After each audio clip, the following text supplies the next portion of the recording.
నమస్కారం రావూరు ప్రసాద్ అన్నయ్య గారు. నమస్తే అండి. మాది కొవ్వూరు. నేను గతంలో అమ్మకు అత్యంత సన్నిహితంగా ఉన్న గుడివాక నమస్వయ్య గారి అబ్బాయిని. ఇంచుమించుగా ఒక 40 సంవత్సరాల తర్వాత మళ్ళీ నేను జిల్లెలమూడికి రావడం తటస్థపడుతుంది. 2017 నుంచి ఒక 7 ఏళ్ళగా రెగ్యులర్గా రావడం జరుగుతుంది.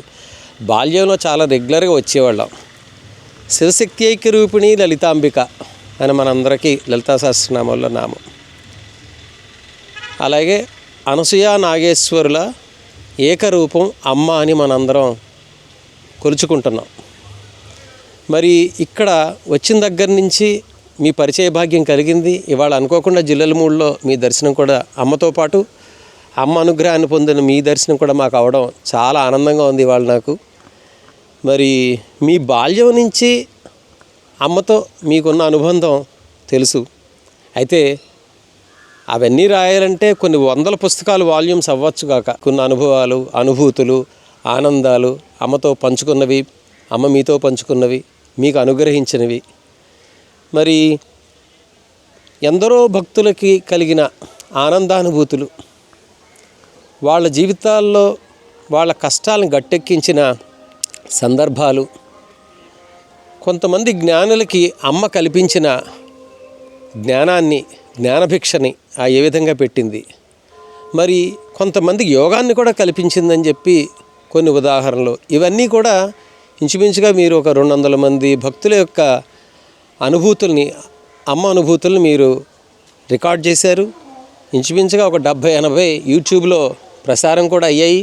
మేము అన్నింటినీ కూడా ఆత్రతగా చూస్తున్నాం. మీరు వారానికి ఒకటి పెడితే వెంటనే ఆ రోజే మేము చూస్తాం ఆ 40 నిమిషాల ఎపిసోడు. అందులో యోగులు ఉన్నారు, మహానుభావులు ఉన్నారు, సిద్ధాంతకులు ఉన్నారు, జ్ఞానులు ఉన్నారు, భక్తులు ఉన్నారు. ఏమీ తెలియని అమాయకంగా పూజ చేసుకునే వాళ్ళను కూడా మీరు ఇంటర్వ్యూ చేసి వాళ్ళ నుంచి సమాధానాలు అతి చక్కగా రాబట్టి అమ్మతత్వాన్ని మాలాంటి దూరంగా ఉన్నవాళ్ళకి, అంటే మీరు అనుభూతి చెందారు కనుక అమ్మతోటి, మీకు అలా మీ తరం వాళ్ళందరికీ తెలుస్తారు. మా తరం వాళ్ళకి వాళ్ళ కొత్తగా ఒక వ్యక్తి జిల్లెలమూడి అమ్మకి వెళ్తున్నానంటే ఏంటి ఆవిడ అని అడుగుతారు. అమ్మని ఏ కోణంలో మీరు దర్శించారు ఈ 72 సంవత్సరాల్లో? అటు జ్ఞానిగా దర్శించారా, కేవలం ప్రేమమూర్తి అయిన అమ్మగా దర్శించారా, మరొక జ్ఞానిగా దర్శించారా, ఒక తత్వదర్శిగా దర్శించారా, మరి ఏమీ తెలియని అమాయకురాలా, అన్నీ తెలిసిన అనుభవజ్ఞురాలా, అంతా ఆమె అయిన ఆ అనంత శక్తి? మరి మీ మాటల్లో తెలియపరచాలని అభ్యర్థిస్తున్నాను. నమస్కారం అండి, శ్రీనివాస్ గారు. అమ్మ స్వర్ణోత్సవాలు 1973లో జరిగినాయి ఇక్కడ. ఏలూరు నుంచి టీటీ అప్పారావు గారు, ఓం నమ శివాయ గారు, మీ నాన్నగారు, మీ అందరూ కూడా, వారందరూ కూడా చాలా కృషి చేశారు. అమ్మ అప్పుడు నేను మంచి యువకుడిని, దాదాపు 20 సంవత్సరాలు, ఇప్పుడు ఎంత ఉంటుంది నాకు. ఆ రోజుల్లో మీ నాన్నగారు చాలా జిల్లెలమూడి అందరింటి సభ్యులందరూ కూడా బాగా సన్నిహితులు. అమ్మకి అత్యంత సేవ చేసిన వారిలో ప్రముఖులు వారి కుమారులు మీరు. చాలా కాలం ఈ మధ్యలో మీరు చిన్నప్పుడు, అప్పుడు చిన్నవారై ఉంటారు, రాకపోయినా ఈ మధ్య మీరు కూడా వచ్చి అమ్మ యొక్క అనుగ్రహ పాత్రులై తరచూ అమ్మను దర్శిస్తూ అమ్మను సేవిస్తున్నవారు. చాలా సంతోషం మీతో ఇవాళ నేను ముచ్చటించడం. అయితే ఇప్పుడు మీరు అన్నారు ఇందాక, చిన్నప్పటి నుంచి నేను పెరిగానని. అది పెరగటం అంటే ఏంటంటే, నేను చాలా ఇంతకుముందు కూడా నా అనుభవాలు కూడా రికార్డ్ చేయటం జరిగింది. ఇప్పుడు మన సోదరులు మీరు అడిగినప్పుడు కూడా, మీకు తెలిసేప్పుడు కూడా చరివిత చరణం అవుతుందేమో కొన్ని విషయాలు. ఒక రకంగా చెప్పాలంటే నా జీవితాన్ని బాగా వెనక్కి తిరిగి అవలోకన చేసుకుంటే, ఒక బాగా ఆధ్యాత్మికంగాను దేంట్లోనూ పరిణితి చెందిన వ్యక్తులు లాగా నా జీవితం జరగల. నిర్దేశించబడి ఉన్నదేమో. అమ్మ ఆ రకమైన కరుణ చూపించి ఉపాధిని కూడా తన సేవకు ఏదో కొద్దిగా వీడి చేత కూడా ఏదో తన సేవను చేయించుకుందామని అనుకుందేమో, ఆవిడ అనుగ్రహమేమో అనుకుంటాను.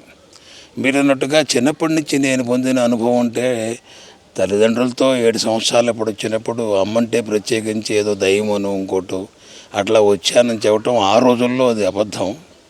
తల్లిదండ్రులు వచ్చారు, ఇక్కడ సేవ చేస్తున్నారు. చిన్నవాడిగా మనం పెరుగుతూ వస్తున్న క్రమంలో అనేక రకాలుగా అమ్మ ప్రసాదించిన అనేక అనుభవాల ఆ పరంపరలో అమ్మే దైవం అనే భావన దాదాపుగా నాకు రావడానికి 7 సంవత్సరాలప్పుడు నేను వస్తే 18వ సంవత్సరం దాకా పట్టింది. అప్పటిదాకా నేను ఉన్నాను, తల్లిదండ్రులు ఇక్కడ సేవ చేశారు, నేను చేశాను. కానీ అదొక అలవాటుగా చేయటం తప్పితే కానీ అనుభవం అమ్మ ప్రసాదించిన గుర్తించడానికి ఈ మట్టి బుర్రకి అమ్మ అంత టైం తీసుకుంది. సరే, ఈ అనుభవాలు అంటారా, అమ్మ దైవమా మీరు అడిగారు, అమ్మ దైవమా లేదా మానవే తత్వవేత్త అని యోగిన రకరకాలుగా అడిగారు. అమ్మలో అన్నీ కనపడతాయి, అన్నీ దర్శించాను నేను.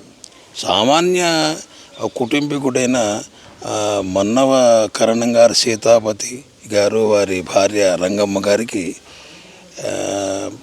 కూతురుగా పుట్టిన ఏకైక కూతురుగా పుట్టిన ఒక సామాన్య మానవుడికి పుట్టిన, సామాన్య మానవుడు అంటే మామూలు దృష్టిలో చెబుతున్నాను, ఆయన సామాన్యుడు అని అంటాం కదా నా ఉద్దేశం. అనసూయమ్మ అతి సామాన్యంగా మనలాగానే చిన్నప్పుడు కాలం గడిపినట్టుగా కనపడుతున్న అమ్మ చిన్నప్పటి నుంచి అసామాన్యంగా ఈ సృష్టిలోని సర్వ జీవరాశుల్ని ప్రేమించిన విధానం అమ్మ చరిత్ర చదివితే అందరికీ అర్థమవుతుంది.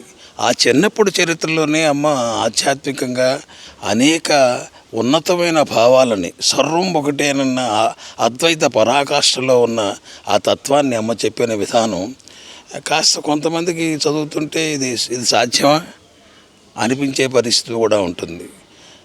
సాధ్యమైనా కాకపోయినా అమ్మ అట్లా ప్రవర్తించింది. ఆ రోజుల్లో కూడా కొంతమంది అమ్మను గుర్తించారు. ముఖ్యంగా అమ్మ చిన్నతాత గారైన చిదంబరరావు గారు అమ్మలోని దైవత్వాన్ని, విశేషాన్ని గ్రహించిన వాళ్ళు ఉన్నారు. ఈ చిన్నపిల్ల దీన్ని కాస్త బాగుడు ఎక్కువ అనుకున్న చుట్టాలు ఉన్నారు. రకరకాల వ్యక్తులతో నడిచిపోయిందమ్మ. అమ్మ మనుషుల్ని కాకుండా జీవరాశుల్ని, క్రిమికీటకాదులను కూడా సమాన దృష్టితో సర్వం ఒకటే, సర్వంలో ఉన్నది భగవంతుడే అనే అద్వైత పరాకాష్ఠ స్థితిలో చూచింది, ప్రేమించింది, లాలించింది. అది చిన్నప్పుడు జరిగింది. ఈ ఆవిడ కడదాకా కూడా ఆవిడ జీవితాన్ని అట్లాగే ఆవిడ ఆచరించిందని నా భావన. తత్వవేత్త అంటే అమ్మ ఇప్పుడు మనకేంటంటే మన సంఘంలో సర్వం భగవంతుడు సృష్టి అయినా కూడా మంచిని చెడుగని, పుణ్యమని పాపమని, సాధన చేస్తే ఒకటని లేకపోతే ఒకటని, ఇట్లాంటివేవో రకరకాల నియమాలన్నీ పెట్టి ఉంది సంఘంలో. మన శాస్త్రాలు కూడా మనిషిని ఒక సక్రమైన నడవడిలో నడిపించడం కోసంగా రకరకాలైన విధానాలు చెప్పారు. వాటిని ఆచరిస్తూ ఉన్నాం. ఏమవుతుందంటే అది అట్లా ఆచరించడం చెప్పడం తప్పని నా ఉద్దేశం కాదు. ఒక 2+2 4 అనేది ఒక లెక్క. లేకపోతే 2లోంచి 4లోంచి 1 తీసేస్తే 3 అవుతుంది అనేది లెక్క. థియరీకి ఒక స్టెప్ బై స్టెప్ వేస్తే అర్థమవుతుంది. అమ్మ ఈ మొత్తం ఆధ్యాత్మికంగా ఉన్న ఈ ప్రపంచాన్ని భగవంతుడు మొత్తం నిండి ఉన్నాడని, వాడే ఇన్నిగా ఉన్నాడని, మంచిగాను చెడుగాను, పాపంగాను పుణ్యంగాను అని ఉన్నాడని, అట్లా ఒక తల్లిగా అందరినీ లాలించింది. అందరినీ అంటే ఏంటంటే అమ్మ మాట చెప్పాలంటే ఇక్కడ తప్పప్పులంటూ ఎంచితే నా దగ్గరికి ఎవరు 7 మైలు దాటి రాలేరు నాన్న అని. అది అట్లాగే ఆవిడ దగ్గరికి వచ్చిన వాళ్ళల్లో అనేక కులాలు, అనేక మతాలు, భిన్న మనస్తత్వాలు, భిన్న తత్వాలు, భిన్న ఆర్థిక పరిస్థితులు, రకరకాల వ్యక్తులు అమ్మ దగ్గర అందరినీ చేరదీసింది. ఏ ఒక్కళ్ళని ఆవిడ, నేను చెప్పాను కదా, అద్వైత పరాకాష్ఠలో ఆవిడ ఏదైతే చెప్పిందో దాన్ని ఆచరించి అందరినీ ప్రేమించింది, లాలించింది. అందరూ అమ్మ దగ్గర ఉన్నారు, అమ్మ అనుగ్రహాన్ని పొందారు. అయితే వాళ్ళలో ఉన్న ప్రకోపాలు ఏమైనా ఉన్నా కూడా అమ్మ యొక్క అనుగ్రహంతో అంతగా ప్రకోపించకుండా అందరూ అన్నదమ్ములు, అక్క చెల్లెళ్ళే మెసిలారు. జీవిత చరిత్ర మొత్తం అమ్మది అట్లా కలిసింది. అమ్మ దైవమా అంటే అమ్మ సమక్షంలో మానవాతీతమైన అనేక సంఘటనలు జరిగినాయి. అమ్మ ఏనాడు కూడా ఈ మహిమల్ని ప్రదర్శించలేదు. అయితే జరగలేదంటే అమ్మ సమక్షంలో మహిమలు జరిగాయి. ప్రదర్శన అంటే నా ఉద్దేశం ఏంటంటే ఇట్లా అని అట్లా అని చెప్పి చేసే పరిస్థితి కాదు. ఎవరన్నా మహిమల గురించి అమ్మ నీ సమక్షంలో అమ్మ ఈ రకం జరిగింది, ఆ రకం నీ దగ్గర చూస్తే అది జరిగింది, జరిగింది, మంచి జరిగిందంటే నాన్న అదేం లేదురా, నిర్ణయించబడింది ముందుగా. నా దగ్గరికి వచ్చేటప్పుడు జరగాల్సిన ఆ టైం ఉంది, నిర్ణయించబడి ఉంది, జరిగింది. ప్రత్యేకించి ఇప్పుడు నేను చేస్తుంది ఏమీ లేదు అనే చెబుతుంది తప్పితే కానీ తన ఇదేం నన్ను ఆవిడ ఒప్పుకోదు. అయినా అనేకం ఇప్పుడు కుక్క దగ్గర అనేక మంది అనేక రకాలు నేను చెప్పాను అనేక ఇంటర్వ్యూల్లో. కుక్క దగ్గర పిల్లి పాలు తాగటం, పిల్లి ఎలుక ఆడుకోవటం, విరుద్ధమైన అనేక జీవరాశులన్నీ కూడా మనుషులే కాకుండా అమ్మ దగ్గర మమేకమై కలిసిమెలిసి జీవించటం మనుషులతో పాటు ఒక కణ్వాశ్వరంలో జరిగిన ఒక ఆశ్రమ వాతావరణంలాగా జిల్లెలమూడి 1954-55 నుంచి దాదాపు అమ్మ శరీరం తాలించేదాకా ఆ రకంగానే నడిచిపోయింది. ఇట్లా అనేకులు అమ్మని చూడటానికి వచ్చేవాళ్ళు. ఈ వచ్చిన వాళ్ళు ఎవరిలో కూడా అందరూ అమ్మ దైవాన్ని వచ్చిన వాళ్ళు ఏం కాదు. ఈవిడేంటి చూద్దాం, అయినా ఒక ఆడదేమిటి దైవం ఏంటి దండం పెట్టించుకోవటం ఏంటి అన్నవాళ్ళు ఉన్నారు. వచ్చి సరెండర్ అయిపోయిన వాళ్ళు ఉన్నారు. ఇప్పుడు ఇందాక ఎవరో మిత్రుడు మన సోదరుడు అడిగాడు, అమ్మ శరీరంతో రాకముందు ఏదన్నా జరిగిందా, ఏదైనా విషయాలు చెప్పిందా అని చెప్పాను. గోవిందరాజుల దత్తాత్రేయ శర్మ గారని ఆయన గుంటూరులో మంచి పేరు మోసిన లాయర్. ఆ లాయర్ గారు ఏం చేశారంటే అమ్మని దర్శించడానికి వచ్చాడు. దర్శించడానికి వస్తే అమ్మ మిమ్మల్ని నేను మొదటిసారి చూస్తున్నాను అన్నాడు. అమ్మంది, నాన్న నేను నిన్ను చూశాను అంది. నన్ను ఎక్కడ చూశారమ్మా, ఇప్పుడు చూసే అవకాశం లేదే అని. ఫలానా మంగళగిరి పానకాల స్వామి ఆలయంలో సంతర్పణ జరుగుతుంది ఆయన ఉత్సవాల్లో. ఆ ఉత్సవాలలో అన్న సంతర్పణ జరిగే పందిడిలో నువ్వు వడ్డం చేస్తుంటే చూశాను నాన్న అంది. ఓహో చూసిందేమో అనుకున్నాడు ఆయన. ఆయన ఇంటికి వెళ్ళాడు. ఈవిడితో మొట్టమొదటిసారి చూస్తే ఇట్లా అంది. ఇట్లా అన్న ఆవిడ ఎప్పుడు నేను వడ్డించానని ఆలోచిస్తే అమ్మ 1923 మార్చి 28వ తారీఖు జన్మిస్తే అంతకంటే ముందు 2-3 సంవత్సరాల ముందు ఆయన వడ్డించాడు అక్కడ. అంటే అమ్మ జన్మించక ముందే ఆయన వడ్డిస్తుంటే అమ్మ చూశానని చెప్పడంలో ఈ శరీరంతో నిమిత్తం లేకుండా సర్వాంతర్యామి అయిన ఒక తల్లి, ఒక శక్తి, ఏదైనానండి మీరు ఏ రకమైన శరీరం ఒకటి కావాలి. ఆ ఆలంబంతో మనం గుర్తిస్తాము. దేవుడే సర్వంగా ఉన్నాడు నాన్న అన్న దానికి మనం వెంటనే గుర్తించలేము. ఒక శరీరం కావాలి, ఆ ఆలంబంతో మనం గుర్తించాలి. కాబట్టి ఆ రకంగా అమ్మకి అన్నీ తెలుసు అనేది అందరికీ అవగతమయ్యేట్టుగా ఒక చిన్న ఉదాహరణ. ఇట్లా అమ్మ తత్వవేత్త. తత్వం అంటే ఏంటంటే సర్వం ఒకటే భగవంతుడే అయి ఉన్నాడని చెప్పని మంచి చెడు విభేదం లేకుండా అందరినీ ప్రేమించడంతో పాటు ఒక అతను బాధపడుతుంటే నేను దుర్మార్గుడిని అమ్మ అంటే, తప్పులు చాలా చేశానంటే, తప్పు నీది కాదు నాన్న, నిన్ను ఆ రకంగా సృష్టించిన భగవంతుడు తప్పు. తప్పులు ఏమన్నా ఉంటే ఆ భగవంతుడు చెందుతాయి. నువ్వు అంత బాధ అమ్మా కానీ ఓదార్చి అందరినీ తనను ఒళ్ళోకి తీసుకున్న మాతృమూర్తి. ఆ అమ్మ అవతారం దైవమైన తత్వవేత్త అయినా లేకపోతే ఈ ప్రపంచాన్ని తన ప్రేమతో మార్చడానికి వచ్చిన మాతృ రూపంలో వచ్చిన ఒక దైవిక శక్తి అనేది నా పర్సనల్గా నేను గ్రహించిన విషయం అండి. చాలామంది పెద్దలు చెప్పారు ఇదే మాట, నేను కూడా అదే చెబుతున్నాను. చాలా సంతోషం అన్నయ్య గారు. వ్యక్తిగతంగా అమ్మ దైవము అని మీకు నిర్ధారించిన ఒక సంఘటన ఏదైనా మాతో చిన్న సంఘటన ఏమైనా పంచుకోగలరా? అనేక నిదర్శనాలు ఉన్నాయండి. అంటే ఒకటిగా చెప్పాలి అంటే నా జీవితం దాదాపుగా ఇక్కడే గడిచిపోయింది. అంటే ఇవన్నీ కూడా నా ఇంటర్వ్యూ ఆల్రెడీ రికార్డ్ చేశాను డీటెయిల్డ్గా. అయితే ఇది మీరు కోరారు కాబట్టి మళ్ళీ ఆ విషయమే మళ్ళీ చెబుతున్నానేమో తెలియదు. కాకపోతే ఏంటంటే ఇక్కడే నా జీవితం గడిచిన సందర్భం, మంచి విషయాలు ఎన్నిసార్లు అని చెప్పుకోవచ్చు. ఇక్కడే జరిగిన సందర్భంలో మా తండ్రి గారు నా చిన్నప్పుడే ఇక్కడే అమ్మ సమక్షంలోనే గతించారు. అమ్మ అదొక ఇది అనుకోండి. అమ్మ దగ్గర పోయి ఆయన కోరాడు, అమ్మ నన్ను తీసుకువెళ్ళి పిల్లలను చూస్తావు. చిన్నవాడిని నేను, మా పిల్లలు తమ్ముడు వాడు 17 ఏళ్ళు, చెల్లెలకి 14 ఏళ్ళు, నాకు ఒక 20 ఏళ్ళు ఉంటాయి. నువ్వు ఈ రకంగా చూడగలవు కదా, నేనుండి ఏం చేసేది, తల్లి లేని పిల్లలు కాబట్టి వీళ్ళ కోసం బతకాలనిపించేది. నన్ను తీసుకెళ్ళమ్మా, నువ్వు చూస్తావు కదా అంటే, అమ్మ ఒకతే ఉంది, ఆయనే నాకు చెబితే నాకు అర్థమైంది. ఆ రోజే చెప్పాడు. అమ్మ కాసేపట్లో ఆలోచించి, సరే తీసుకెళ్ళమంటావా, తీసుకెళ్ళమ్మా అన్నాడు. నువ్వు వచ్చి ఎన్ని సంవత్సరాలు అయిందని చెప్పని అట్లాగే తీసుకెళ్తానని ఆయన తీసుకెళ్తానన్న తర్వాత ఆయన ఏం చేశాడంటే, పెద్ద కొడుకుగా నా దగ్గరికి వచ్చి, ఇవాళ మధ్యాహ్నం అమ్మని చూడాలనిపించిందిరా, ఇట్లా అడిగాను. అమ్మ సరేనంది అన్నాడు. నేను అసలు చాలా కోపం వచ్చింది. కుర్రవాడిని, ఆయన ఏదో కాస్త పిల్లలు చిన్నవాళ్ళు, మా చెల్లెళ్ళు పెళ్ళి వాటి గురించి ఆలోచిస్తున్నాడని. కొడుకుగా నాకు ఇది లేదమ్మా, నువ్వు నా ఆవిడ నర్చించుకోవటమేనా ఏంటి, ఏమిటా అట్లా మాట్లాడుతావు, నీవు మానసికంగా అంత భయపడక్కర్లేదని ఏదో ఆయనతో మాట్లాడాను. ఆయన కళ్ళబడి నీళ్ళు పెట్టుకుని నన్ను కావలించుకున్నాడు. ఆ మర్నాడు కృష్ణాష్టమి. కృష్ణుడు అంటే ఆయనకి ఇష్టం. అమ్మని ఎక్కువగా ఎరా పరమాత్మ అని పిలిచేవాడు. అమ్మాని కంటే కూడా పరమాత్మ అని పిలిచేవాడు. అమ్మని చూడటానికి వెళ్ళాడు. ఆయనకి ఇష్టం కదా అని నేను ఆయన టైంలో నామం ఎక్కువ చేస్తుండేవాడు. నామం రోజుకు 18 గంటలు అమ్మనామం చేసేవాడు. ఆ చేస్తున్న నామం దగ్గర పోయి నేను కూర్చొని ఆయన పంపించాను. అమ్మను దర్శించి ఆయన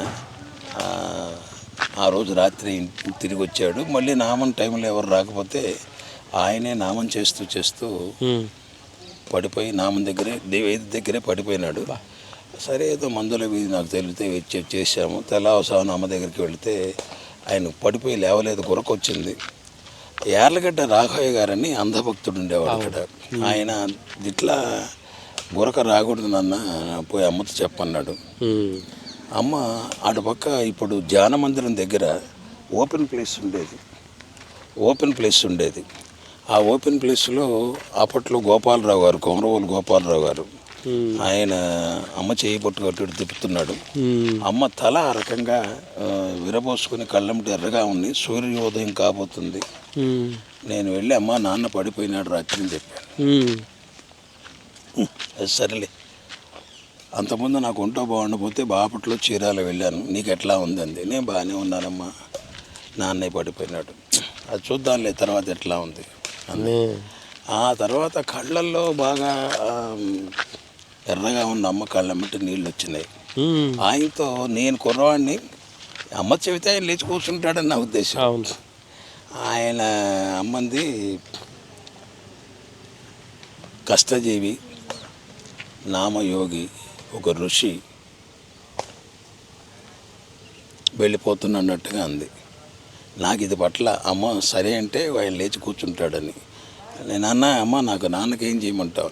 చూద్దాం నాన్న చూద్దాం అని మళ్ళీ కళ్ళం నీళ్ళు పెట్టిన మాట అంది. తర్వాత నువ్వెట్లా ఉన్నావు అంటావేంటమ్మా, నువ్వెట్లా ఉన్నావని అడిగితే నువ్వెట్లా ఉన్నావని అడుగుతావేంటి, నేను దున్నపోతులాగా ఉన్నానమ్మా, నాన్నే బాగాలేదు, చూద్దాం లేరా కాసేపు నేను కిందకు వస్తాను 7 గంటల దాకా తగ్గపోతే అంటూ సరే ఆయన పోయినారనుకోండి.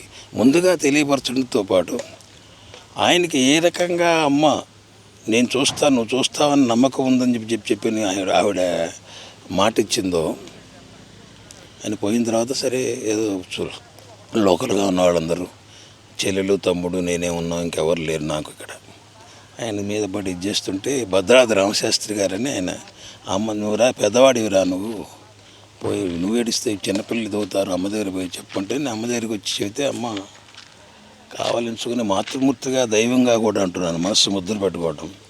నేను నాన్న తల్లి తండ్రి గురువు దైవం నేనే, మీకు మిమ్మల్ని నా పొట్టలో పెట్టుకుని కాపాడుతాను రా నాన్న అన్న మాట ఇప్పటికీ, ఆ మాట ఇప్పటికీ ఇన్నిసార్లు చెప్పినా ఇది దానికి అంతకుముందు ఇంటర్వ్యూలో కూడా చెప్పాను. దీంట్లో కూడా అనేక విషయాలు అనేక రకాలుగా మానవ మాత్రులం కాబట్టి మనలో ఉండే అరిషడ్ వర్గాలతో రకరకాలుగా ఇబ్బంది పడుతుంటాం.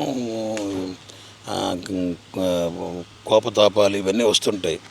ఎన్ని రకాలైన ఇవి జరిగినా, ఎన్ని రకాల సిచ్యువేషన్స్ వచ్చినా ఇప్పటికీ కూడా ఆ తల్లి ఆ కరుణతోని లౌకికమైన ఏ ఆధారం లేని నేను ఒక మనిషిగా ఈ ప్రపంచంలో ఉండి అమ్మ అనుగ్రహంతో 10 మంది దగ్గరికి వెళ్ళి అమ్మ యొక్క, మీరు అన్నారు చూసారా, అమ్మ యొక్క ముద్ర అంటే ఈ తల్లి గురించి ఈ ఒక్క దీని గురించే కదండి, అనేక ఉన్నాయి. మనం చిన్న చేద్దాం అనుకుంటున్నాం కాబట్టి ఒక చిన్న విషయంతో చెప్పటమే. దీని గురించి నేను నా జీవితం జిల్లెమ్మలో జరిగిన దాని గురించి ఒక గ్రంథం రాస్తున్నాను. చాలా పెద్దగా చిన్న 7వ సంవత్సరం నుంచి జరిగిన రకరకాల అమ్మ యొక్క ప్రభావం, నాకు తెలిసి తెలియని ఆలోచనలు, కుర్రతనంలో ఉండే ఆవేశాలు, అమ్మ మలిచిన విధానం, ఒక గంధపు బలంలో పిచ్చి మొక్కకి గంధపు వాసన కూడా ఎట్లా అబ్బిందో, ఇట్లా ఎందరో మహానుభావులు అమ్మ సన్నిధుల్లో, పండితులు, కవులు, పండితులు, గాయకులు, అనేక మంది మహనీయులు, ఆధ్యాత్మికవేత్తల మధ్య తెలిసి తెలిగి పెరిగిన నేను ఇప్పుడు ఏమిటో నాకు తెలియదు కానివ్వండి, నేనేదో గొప్పవాడిని కూడా అనుకోవటం లేదు.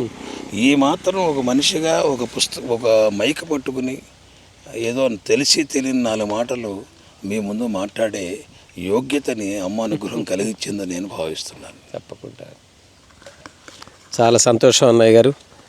జన్మ మృత్యు జరాతప్త జన విశ్రాంతి దాయిని అన్న ఆ నామానికి అమ్మ భాష్యం చెప్పినట్టుగా ఉంది. మీరు చెప్పిన మీ నాన్నగారి సంఘటన అద్భుతమైన సంఘటన వింటుంటేనే చాలా హృదయం ఆర్ద్రమవుతోంది.